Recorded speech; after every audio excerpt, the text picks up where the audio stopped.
May mga batang 90s ba dito? Kamusta kayo? Kamusta tayo? Alam niyo sa totoo lang tayo may pinakamasayang kabataan.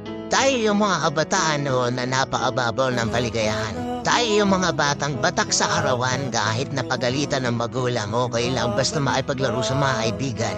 Di natin alam kung ano yung teknolohiya. Di natin alam kung ano yung cellphone. Di natin kilala si Coco Melon.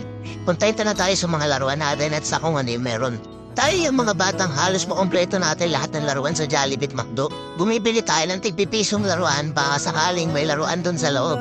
Naalala nyo? Noong mga panahon, nadahanap pa tayo ng gagamba kung saan-saan. Nadahanap tayo ng mga sahan ng puno para maipaglaro ng baril-barilan. Kukuha tayo ng gulong sa tabi-tabi tapos pagugulumin lang natin kung saan-saan. Mabibwisit tayo kapag hindi tayo pinayagan ng magulang natin maipaglaro sa mga kaibigan natin sa ulanan. Tayo yata yung mga huling batch ng mga bata na nakikipaglaro pa ng tagu-taguan. Totoo lang, di ba? Real talk. Tayo yung mga simpleng batch ng mga bata. Tayo yung mga batang napakasimple lang ng kaligayahan. Pero yung mga batang yun ngayon nagsilakihan na. Nandito na tayo sa tunay na hamon ng buhay. Yung struggle natin ibang-iba. Pero magtataka ka, yung mga bata ngayon iba na rin sila. Yung mga bata ngayon feeling nila mas magaling pa sila sa magulang nila.